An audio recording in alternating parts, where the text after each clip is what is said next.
السلام علیکم nursery class. آج آپ نے اردو بک پیج نمبر 35 ریڈ کرنا ہے، جس پہ آج آپ کو دیا گیا ہے کاف. یہ اس کے اوپر 2 نقطے ہوتے ہیں، یہ ہوتی ہے 2 نقطوں والی کاف. کاف کاف. یہاں پہ دیکھیں 2 نقطوں والی کاف کی آدھی شکل دی گئی ہے. کاف قلم. کاف قلم. جو پین ہوتا ہے اس کو اردو میں قلم بولتے ہیں. کاف کیف. کاف کیف. کاف قاعدہ.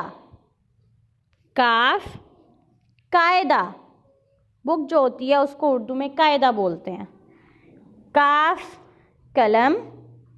کاف کیف. کاف قاعدہ. یہ کون سا حرف ہے؟ کاف. کاف کاف. اب آپ نے اس کو اچھے سے لرن کرنا ہے. اللہ حافظ.